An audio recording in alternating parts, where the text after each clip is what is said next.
Hi, Jim Ziegler, the Alpha Dog, broadcasting from Atlanta, Georgia, and across the pond. I mean, in the UK, my good friend Marcus Cauchi. Hello, Marcus. Hi, Jim. Good to see you. You know, Marcus and I, we go back, what, 12 years, 13 Yeah, years? 12, 13 years. About 13 years. We've murdered a few crabs along the way. Now, wait a second. You're talking about the great crab apocalypse. I am. Well, let me tell people what we're talking about before we even get into anything else. Marcus and I met each other on Academy, which was a British version of Facebook back in the day. And this is maybe 2007, 2008, maybe 2007. We got off to a rocky start. And I listened to what this guy was saying, what he is a premier sales trainer. I'm talking about business to business primarily. He's got more techniques, more word tracks, more things to do, more things to say. I was learning from him. And he wouldn't give me the time of day. I think that was reciprocated. I kept saying, Marcus, we got to be friends. So then I found out that he was going to be in Baltimore, Maryland. Now, what year was that? That would have been, I think that was about 2007. About 2007. We got to know each other in about 2005, 6. So anyway, I found out he was going to be in Baltimore, Maryland for a sales conference. So I purchased $1,000 plane ticket. I don't fly in the back of the plane, you know. I don't even know what goes on back there. So I bought $1,000 plane ticket and made a day trip to meet this guy. And here we are in Baltimore, Maryland. And my parents are from Baltimore. So at that time, what we did was, you know, crabs are the gourmet feature of Baltimore, Maryland. I mean, they're famous for their steamed blue crabs. So Marcus and I went from the hotel where he was staying. We trekked over to a restaurant that is famous for steamed crabs, and we had maybe 5 dozen. Was that right? It was a massacre. And as you can tell, both of us kept our figure. Well, let's talk about the great crab.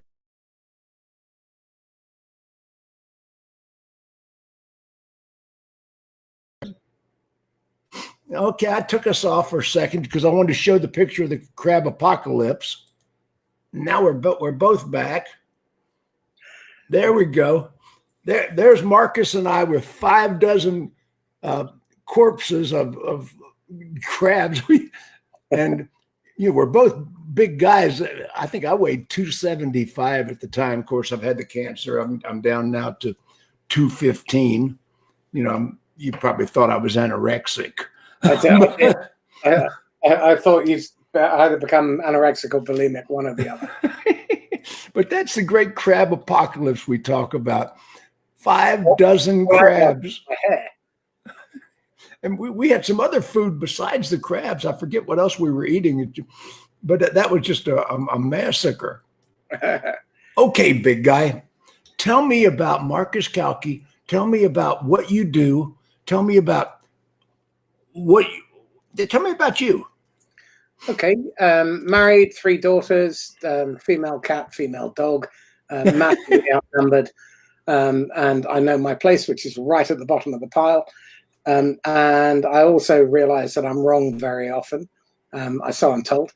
And I've been in sales 35 years. The last 17 years, I've been a fitness instructor with Sandler. And I've been helping sort out sales teams, principally in business to business. I've done a little business to consumer, but I don't think the stuff we teach is fair to bring to a consumer market, although I do teach some financial advisors to sell to consumers. And I've helped my clients add $6.5 billion to their top line. $6.5 billion. Yep. I've helped them sell across 500 different market segments. And I've sold everything, or helped people sell everything from aircraft carriers to naked platters, female. Wait. But back. Stop. It was aircraft. You had somebody selling aircraft carriers? Yeah, absolutely. Tell me about that.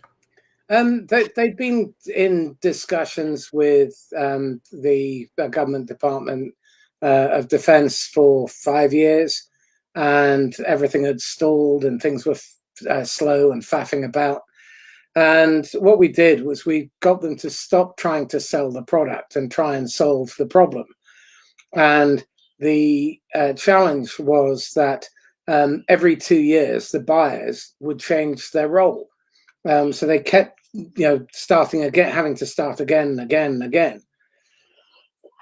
And so we sat back and we planned, we mapped out the political infrastructure, we mapped out all the key stakeholders, and we treated this like a military campaign. We needed to have the right people having the right conversations in the right way at the right time with the right people.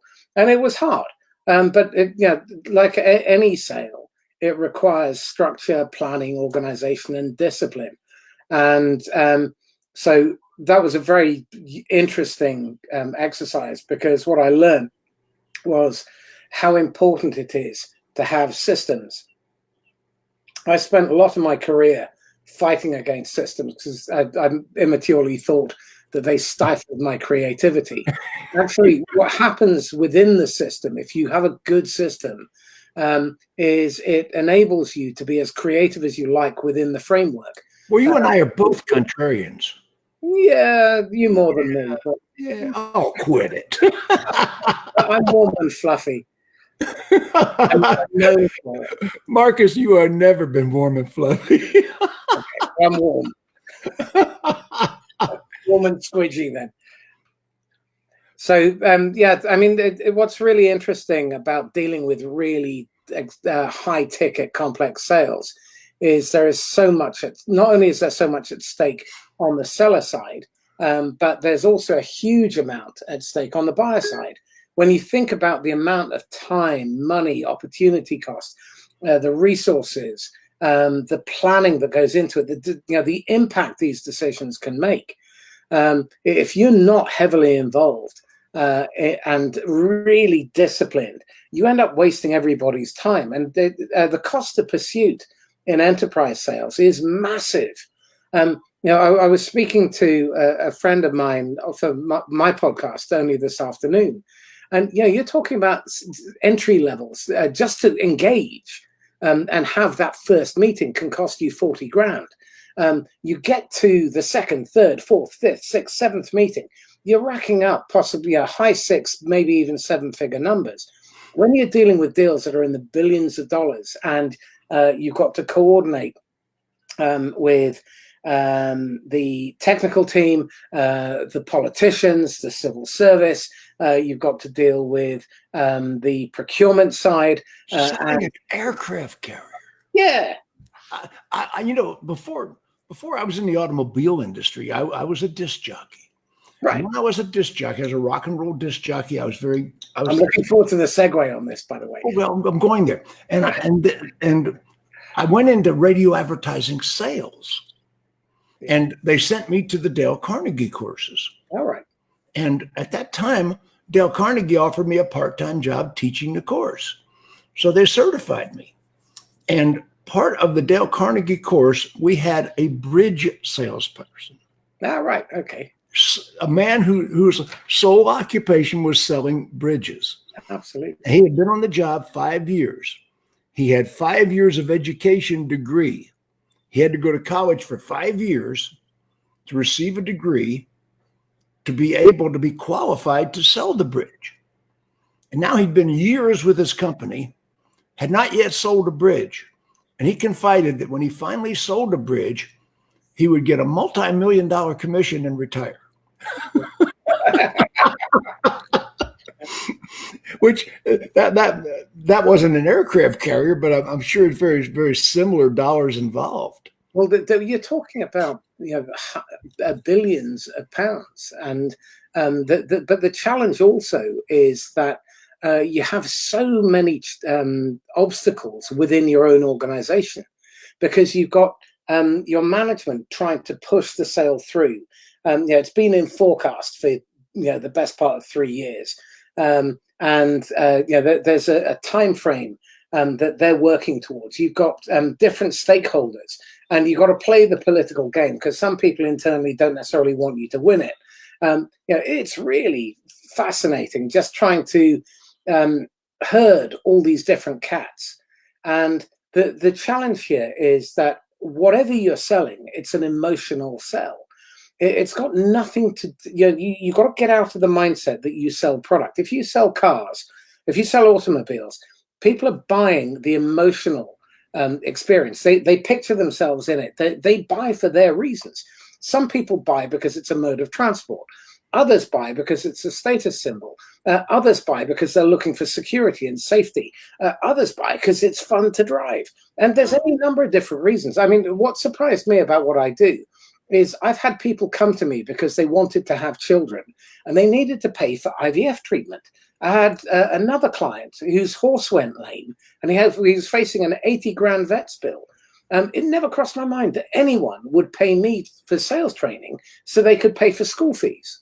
Yes, of course. Sales is the oldest profession in the world. Absolutely. The other one's just a subset. Well, no, whatever you thought was the oldest profession, they still had to sell it first. Yeah, exactly. Yeah. Yeah. I am so honored that you accepted this. Ladies and gentlemen, this man is an absolute genius at sales process, sales psychology, getting into the mind of your prospect.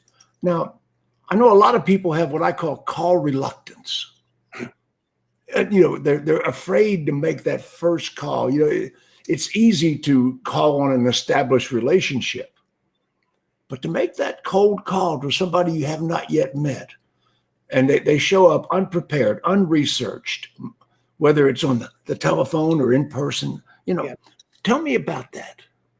Well, that is largely the catastrophizing inner narrative that's telling you what might go wrong. So first of all, anyone who's in sales, once you've learned a system, spend all of your time and all of your money spending it learning to understand people.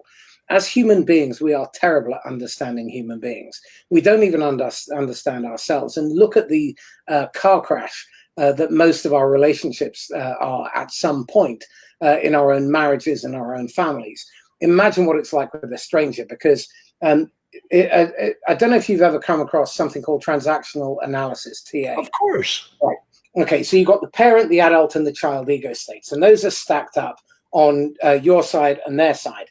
But on top of your parents, both parents, you have your grandparents. So your scripting, your narrative goes back 75 years.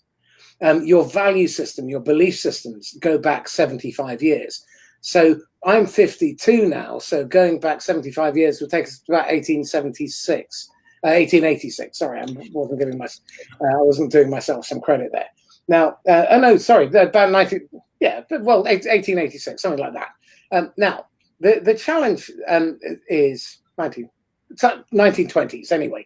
What that means is that I've got a script that tells me what I can and can't do, my belief system. I also have inherited a whole load of baggage. And so what people tend to do is they reach back into their past and they drag the feeling of that past experience into the present. So where we've had experiences in our past or in our childhood of failure, we often were made to feel, or we felt, that it was a personality defect. We got rejected. Who hasn't been rejected in their life? And so they drag those feelings into the present. And as a result, they run this narrative that tells them this is going to be a painful experience. No one likes receiving. I hate receiving calls myself. Everyone else is going to be nasty to me. I'm going to be interrupting. They have this script that says, don't interrupt, I'm busy. They put the customer on a pedestal because the customer has money and the salesperson is normally needy, desperate, and broke. And they desperately need the deal. Yes. Got a weak or empty pipeline. They've got pressure from their manager. And this is before they get out of bed. Okay. Now, There are a couple of simple remedies. In fact, there is a fabulous book called Essentialism by a guy called Greg McKeown, McKeown. Great McEwen. And it's 47 ways you make yourself miserable, but probably don't know it. So that's worth a read. Now, the first thing I would recommend that you do is understand that no one has ever died because they made a bad cold call. Okay? The rejection is rarely personal. Sometimes they're a bit rude, but you've interrupted their day. Okay? So also recognize that not everyone is going to be receptive or responsive. But remember this rule. There are no bad prospects. There are only bad salespeople. So understand that you have to take ownership and responsibility.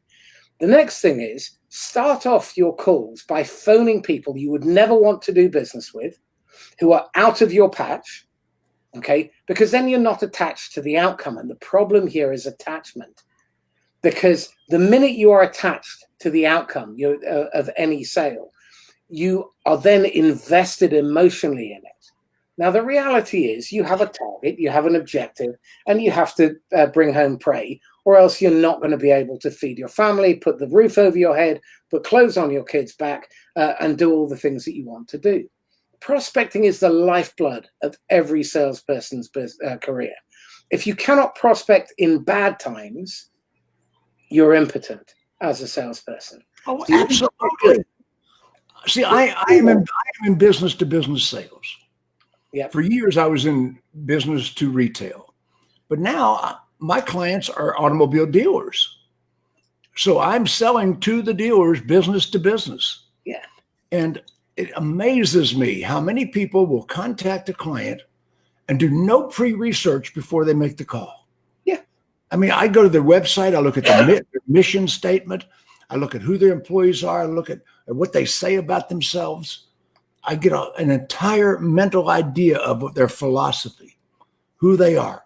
And nobody does that. Well, there are a couple of other things that you can do. The first thing I would do is phone people who are out of patch, so you're not attached, and tell them, look, I have to make calls. My boss is on my case. Would you mind just taking 30 seconds to hear what I have to say? And then you can hang up. Okay? So get 10 of those out the way so that you just warmed up, because the reality is that they're not rejecting you. They're rejecting your proposition. And get permission. Once you've started your warm-up, then get permission and make the call. And the opener goes something like, Jim, I'm afraid this is a cold call. Would you like to hang up? Now, it's something B2B, business to business. These people, they understand that it's business. Now, if they say no, you just say 30 seconds in a questioning tone, and most of them will give you 30 seconds.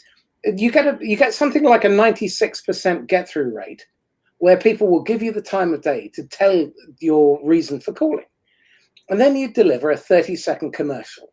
So, Jim, typically we help automobile dealer principals, and they're frustrated because they've got a bunch of salespeople who are sat there aggressively praying that the phone will ring. Others are telling us that their guys are prospecting, but they're not very good at bringing customers through the door. And a few are telling us that they're great at getting people through the door, but they cannot wait to give away your profit by discounting prematurely and needlessly. I don't suppose any of these ring any bells, do they? Oh, what a great book. I hope some of the audience in the car business heard that. Well, your job is to enter into their world. Your job is to get inside their skin, and you need to think as the customer, not about them. So you need to have done your research. You need to understand the market in which they operate. What's it like to be the dealer principal? What's it like to be the owner? What's it like to be the VP of sales? What do they do every day, every week, every month, every hour, every quarter? What pressure are they under? How are they measured? If you understand this, then you can start approaching the sale through their eyes, because customers buy for their reasons, not your reasons. You know, Marcus, excuse me, I present myself as one of them.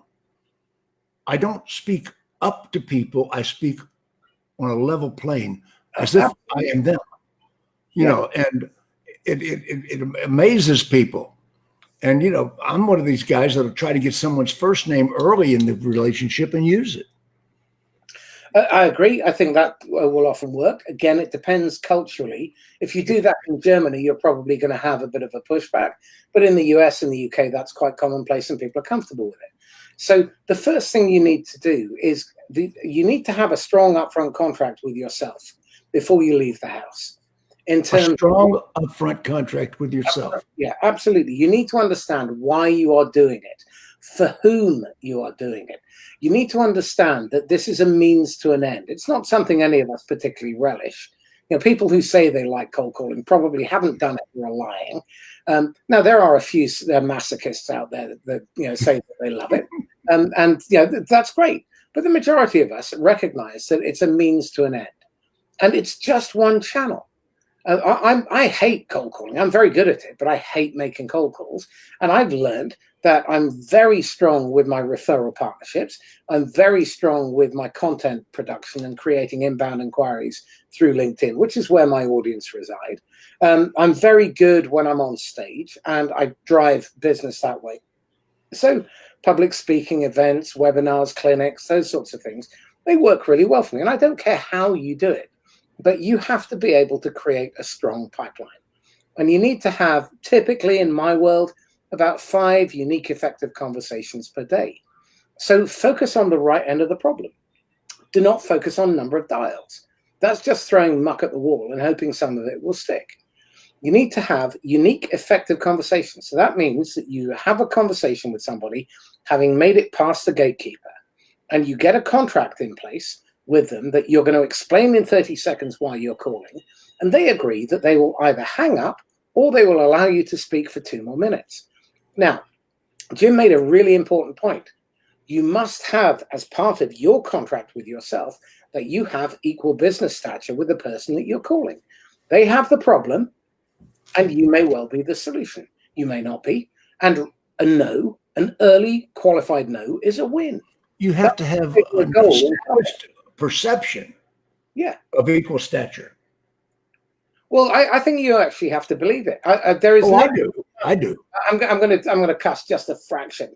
I always teach my clients to say all my prospects eat shit and die, and the reality is they do, just like you do. And the reality is they may have a problem that you can fix. If you see them, if you put them on a pedestal, what you create is a parent-child dynamic, and you give away your power. Selling is the profession that allows you to help other people. So when I go and speak to people, when I'm prospecting, when I'm meeting them, I ask myself 2 questions. Can I help? If I can't, I'm out of Dodge as quickly as possible. If I can, am I the right person to help? Because if I'm not, then I would rather refer a competitor than actually make the sale where I'm going to do them a disservice. Because, again, I think people forget that we are in the service business. We exist because of the customer, not in spite of them. And you have a moral obligation to only sell to people who need what you have and who want what you have. Now, sometimes they don't know it because the problems they bring us are never the real problem. When they tell us that they're looking for a car that's engaging to drive, and you dig a little bit deeper, you realize they've got 3 kids under 7. And what they really want is a safe car, because while they say that they want an engaging car, what they really want is to protect their family. Or they may be an eco-warrior. So they're looking for something. So the buying motive is very important to have in mind. And why you would do this. And I have never once listened my way out of a sale. I have, on many an occasion, talked my way out of one. Now, this is, again, another problem where I believe that sales training is remiss in that we do not generally teach listening as a skill. And our questions, a lot of the questions salespeople ask are banal, they're vanilla, they're not insightful.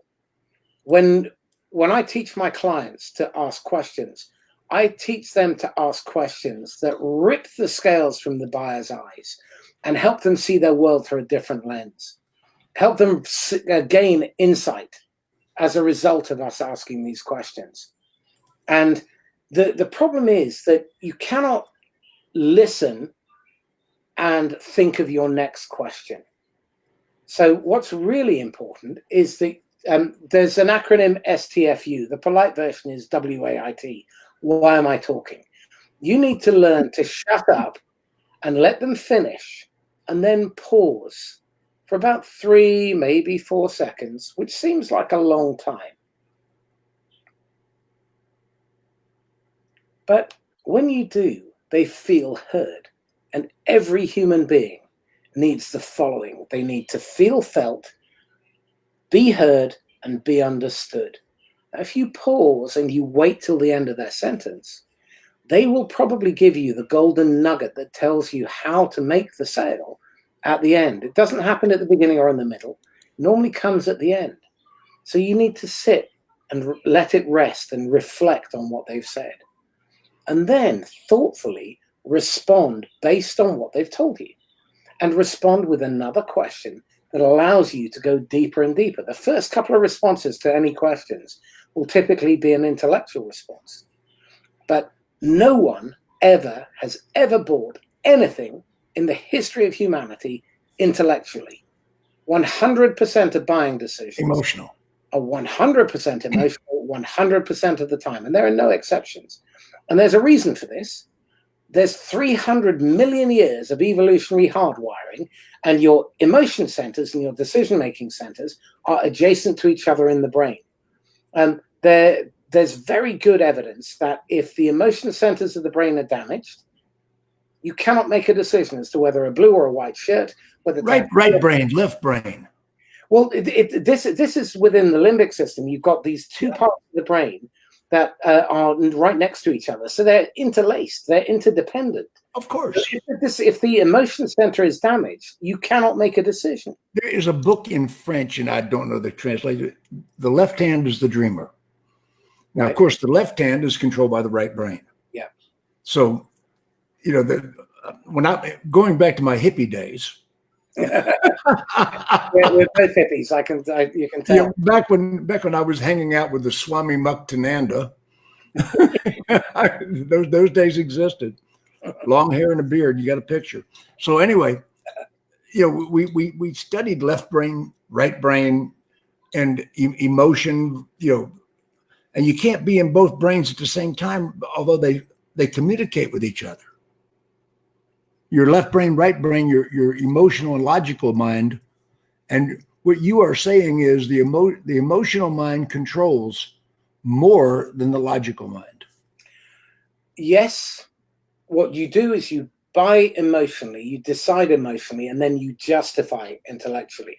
I'll give you a great example, and it's in the world.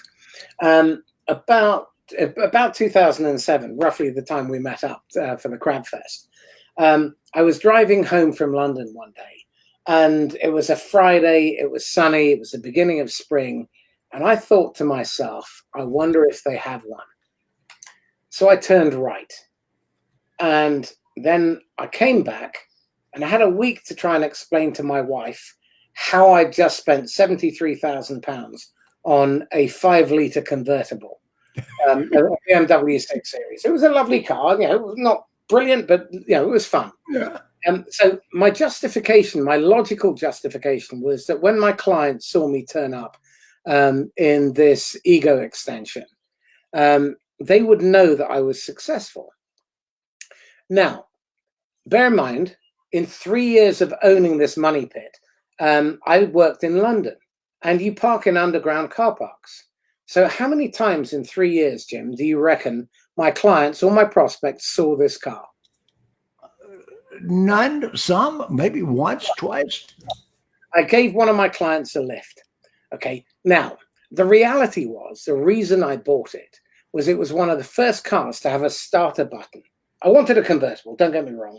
And I had my heart set on this car for a while. Starter button was your buying motive. My starter button was the buying motive. However, it was the pressing the button. And when you press the button, the engine went. Okay. Now that's why I spent 73 grand. Now, in reality, when you drive in London, your average speed is 11 miles an hour. I really needed a 5-litre car to go at 11 miles an hour, which was parked underground at £56 a day. incidentally, it swallowed 275 pounds a week in fuel. Okay, it cost me £1,200 per service. This was when £1,200 was a lot of money. It cost me about another 1,500 in insurance, and it cost me 360 for every tire. And because the wheel balancing wasn't quite right, I managed to get through 6. Now, this was the way I justified it to myself. Was I thought, yeah, people will know that I've arrived. But the reality was, I just wanted that sound, and every morning it was just a thrill to press the button and. Now I had a week to try and work out how the hell am I going to tell my wife. So I was driving back. I had put my car in for part exchange and to have a service so I could sell it on. Sorry, and I was driving home, and I thought, how the hell am I going to tell Suzanne? So I phoned her up and I said, sweetheart, what's the sound quality like? And she said, what do you mean? I said, well, I bought a new hands-free. Oh, it's much better.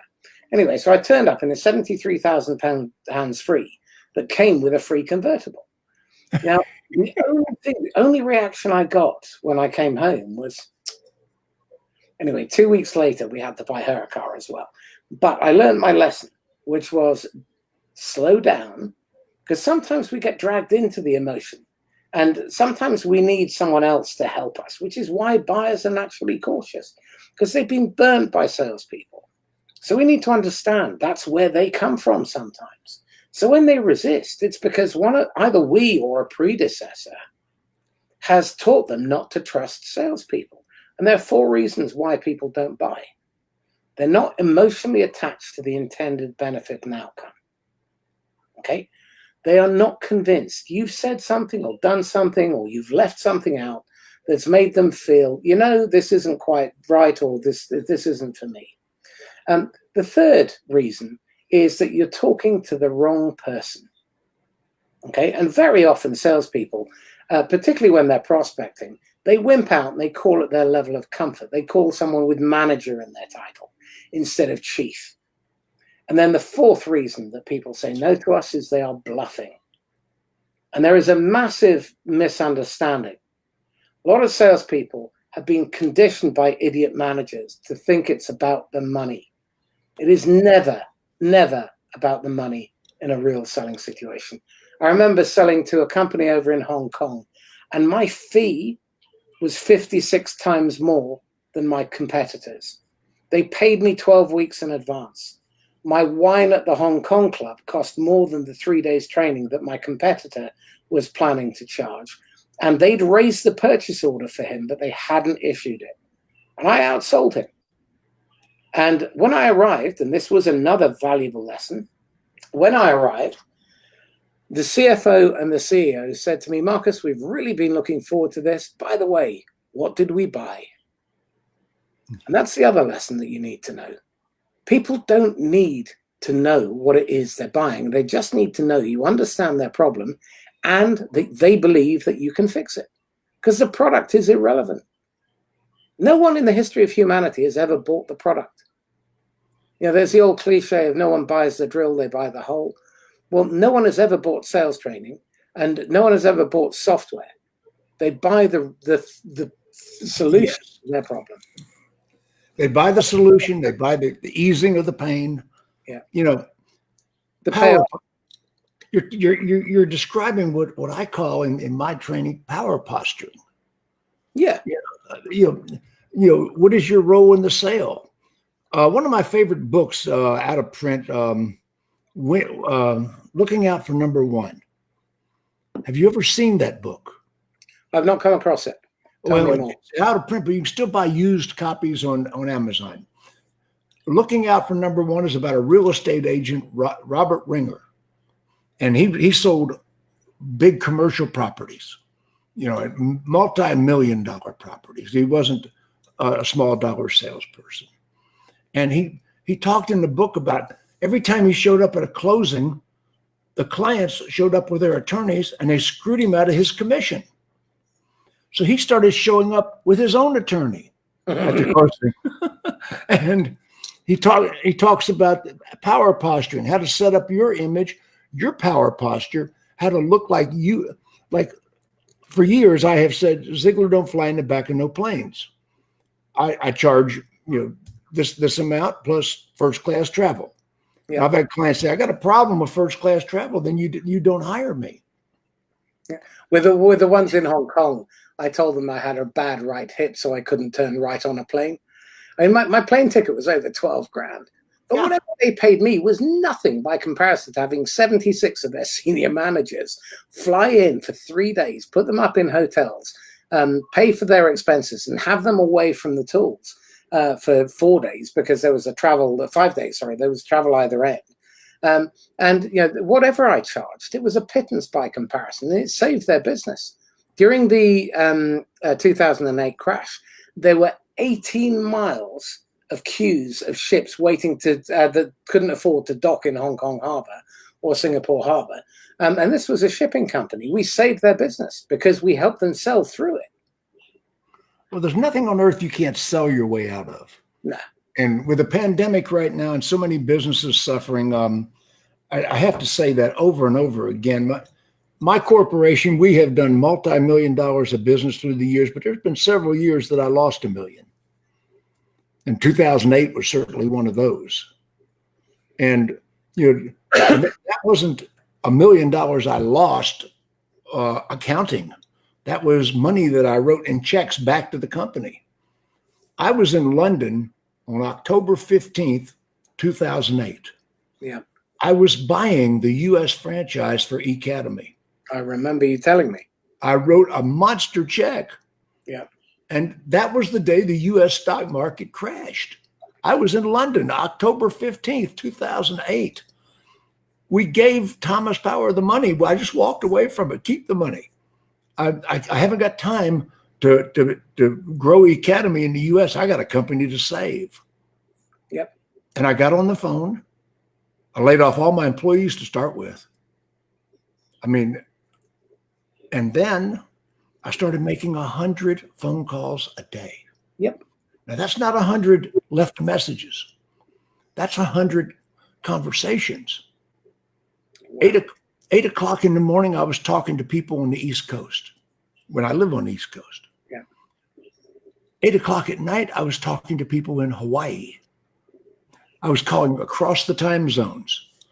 And, in 1991, I was $750,000 upside down with no money on the books. And once again, I started making 100 calls a day. The IRS was looking for $250,000 I didn't have.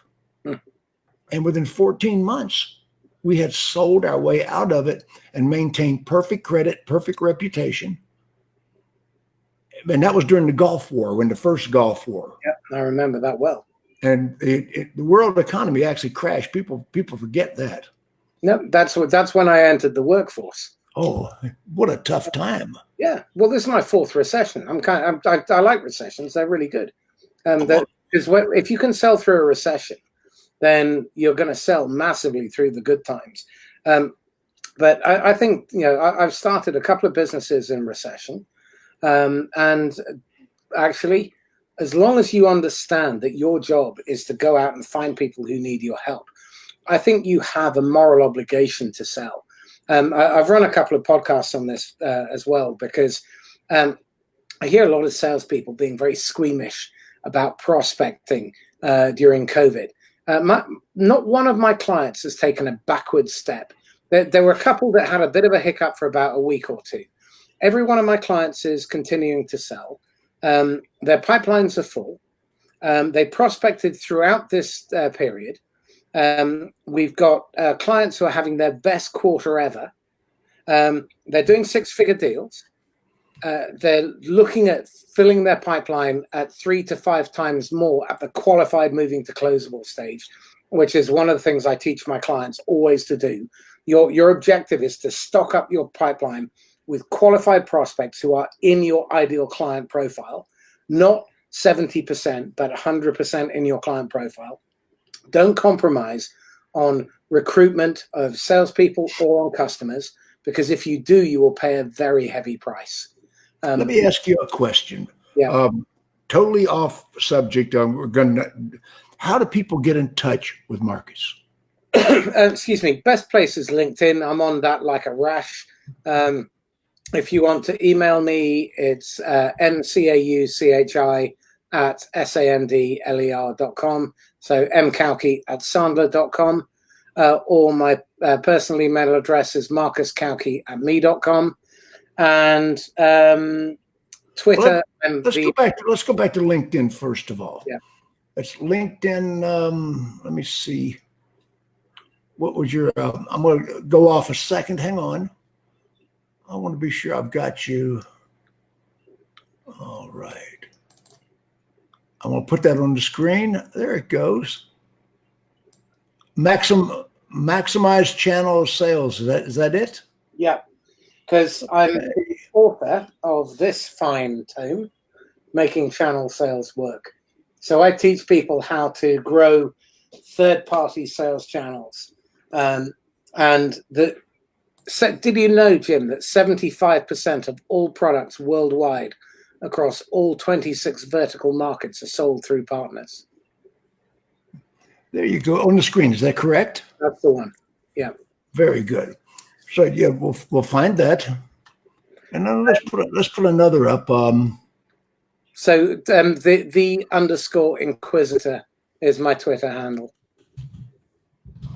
Let's go back to your personal email address. It's MarcusCauchi@me.com.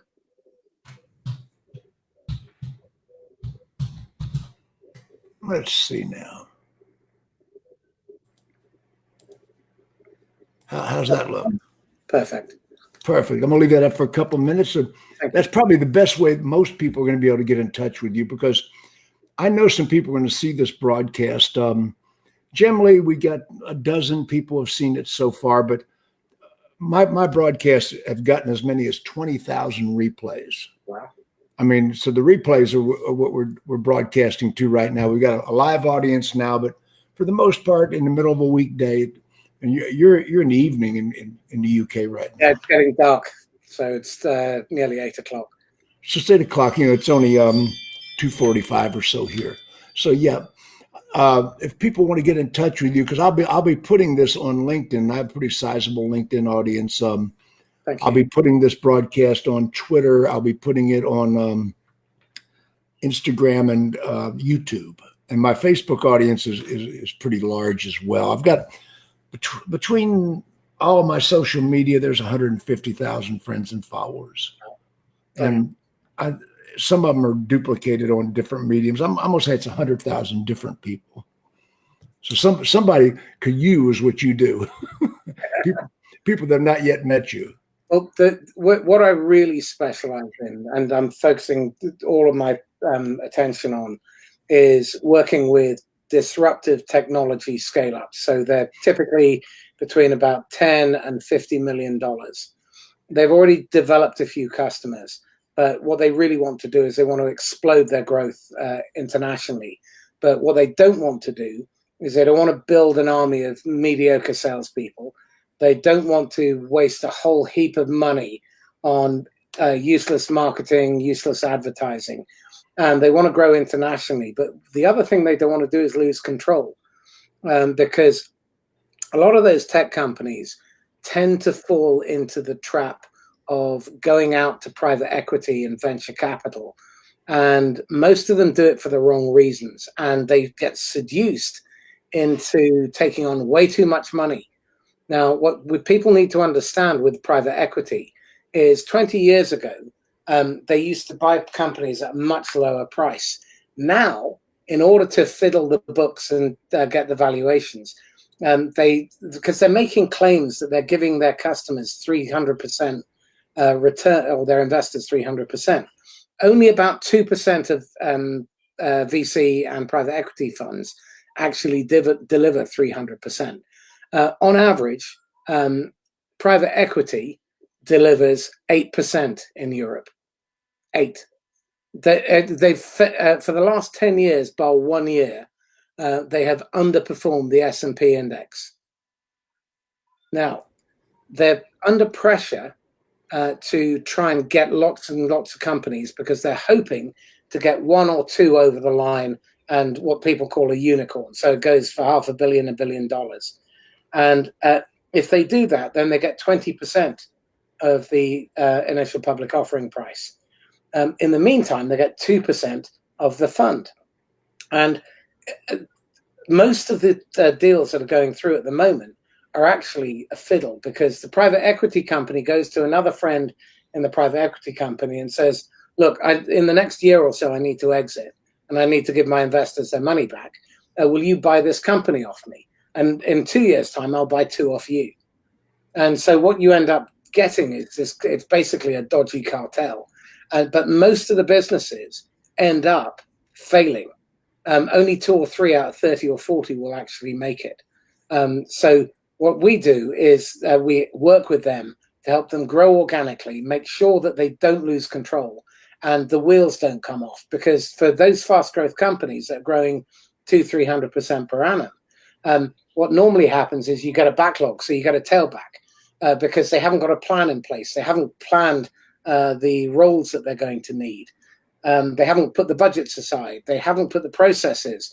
They haven't identified how they're going to measure and the stuff they need to measure. And they haven't got all those things in place. So what I do is I work with them to help them build a really rock solid sales operation, both direct and through partners. Let me ask you a very important question.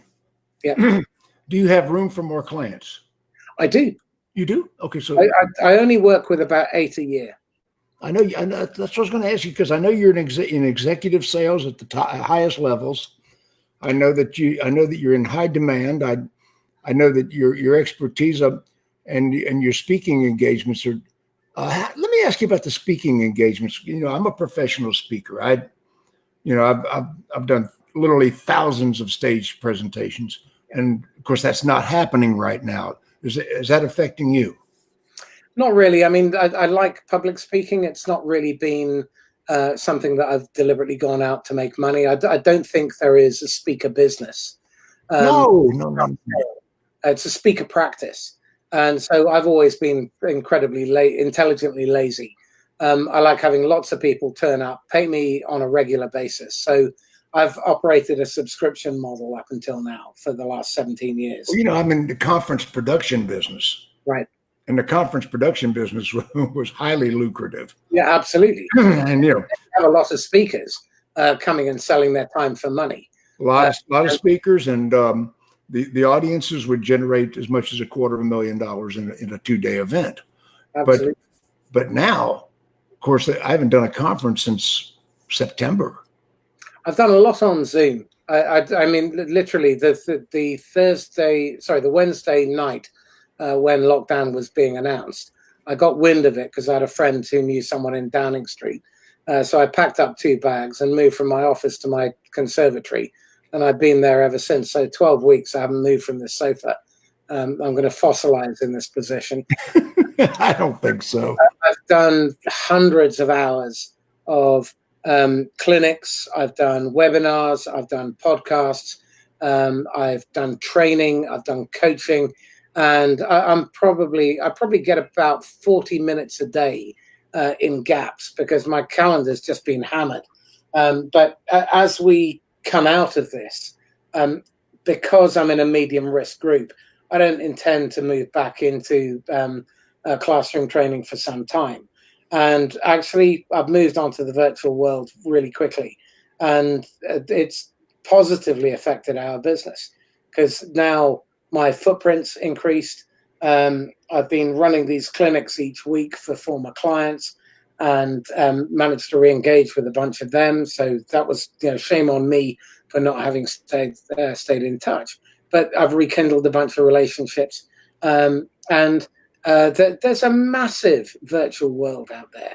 I think the day of the road warrior salesperson is certainly going to be changed, if not brought to an end.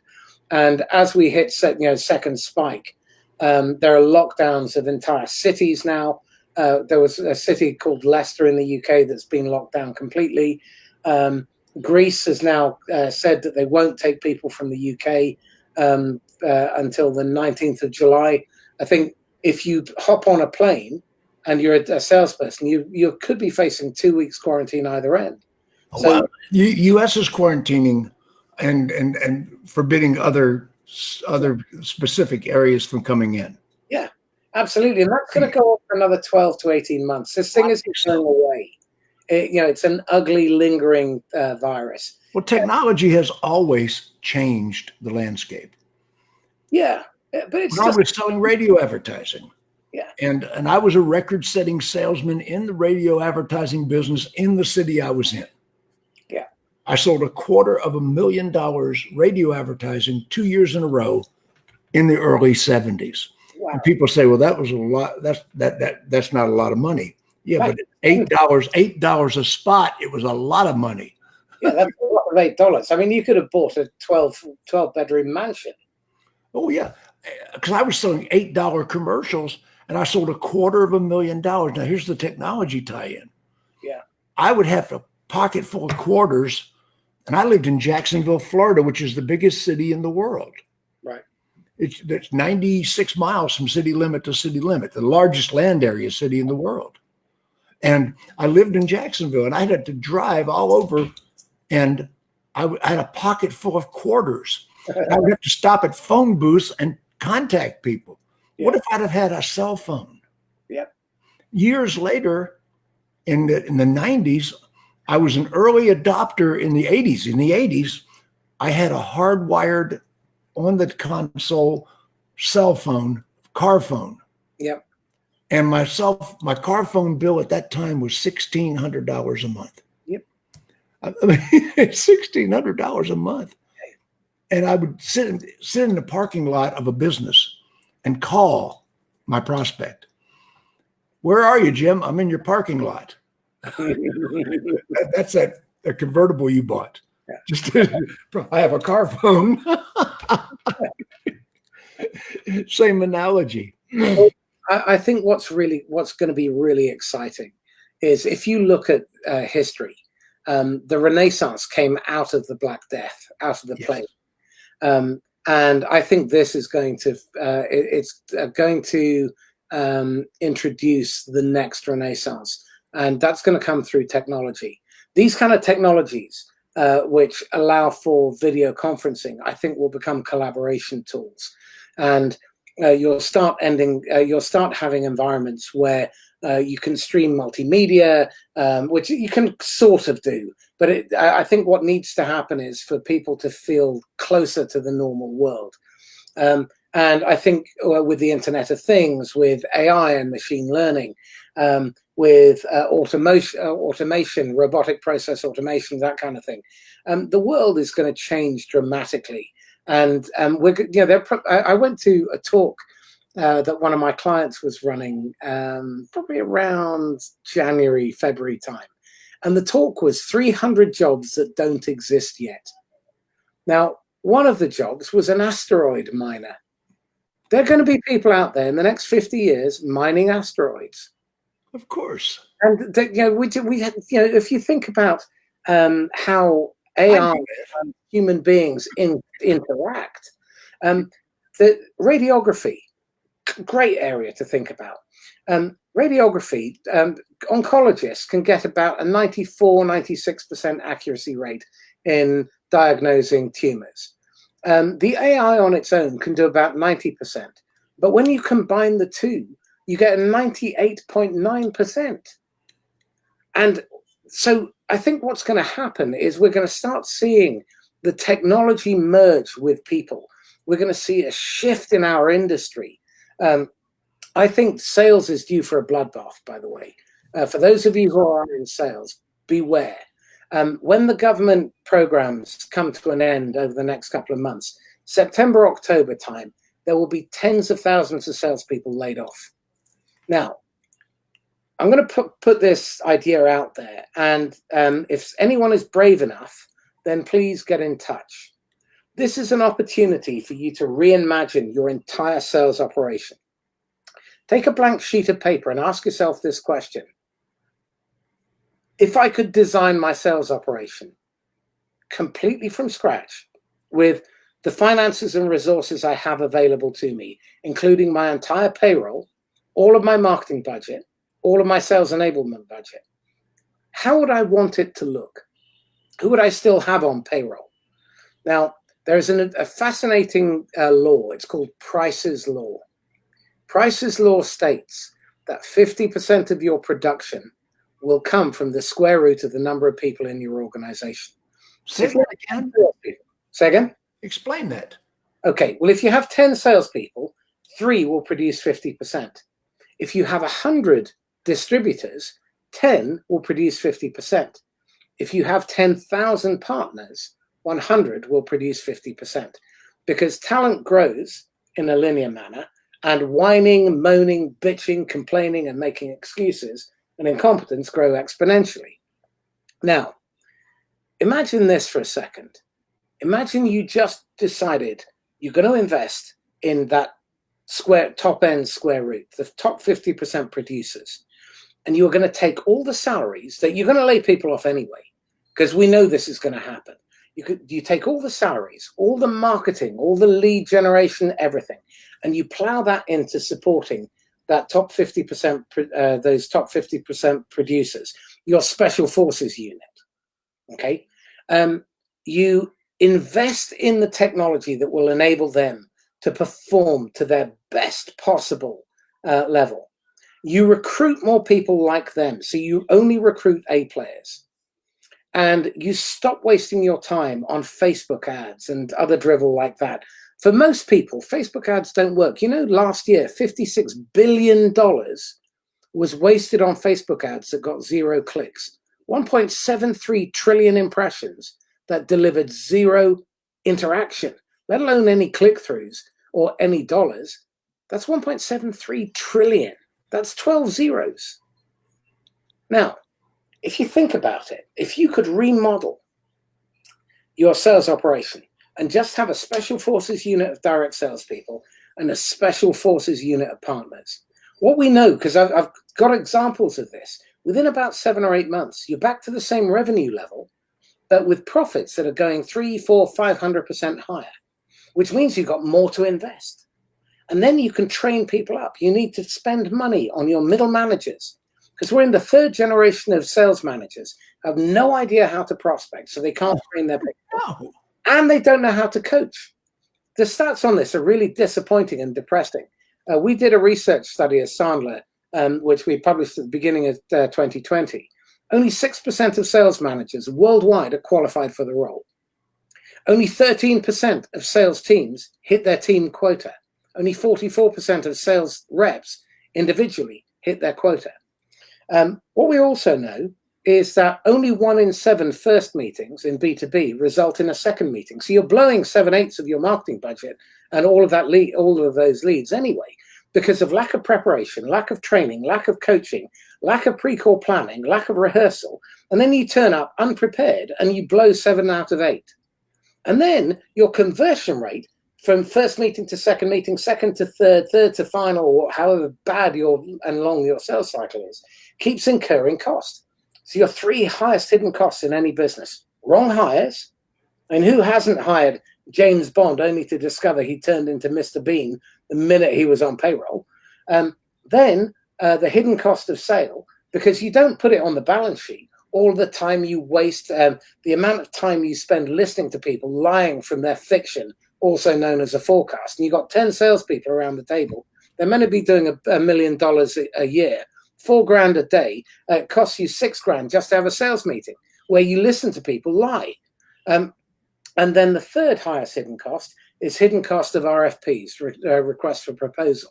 Now, if you can eliminate all 3 of those, which incidentally I do, then suddenly you've got more cash to spend, you've got more resources, and you have the opportunity to grow your business and grow your sales operation so it can fund your R&D, it can fund your expansion. It can. Marcus, I could listen to you all day, but we've done our hour. Have we?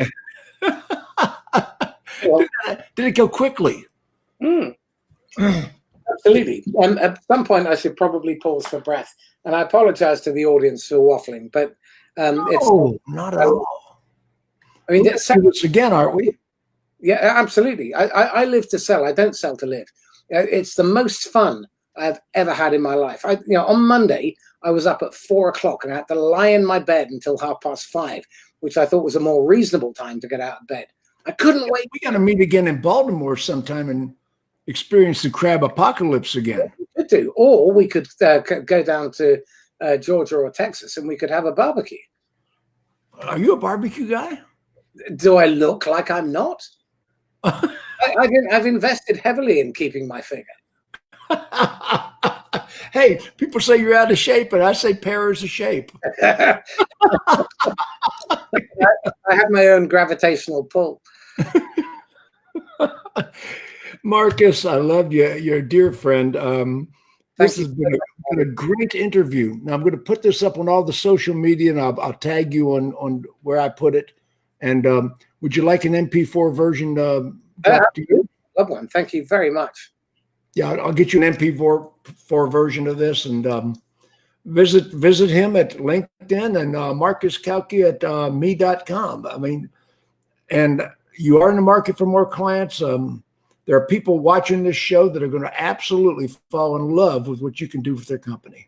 And Randy, thank you so much. You're a sweetheart. Isn't he ever? Stay with me a minute or two after we're off the air. Ladies and gentlemen, thank you. Thank you so much.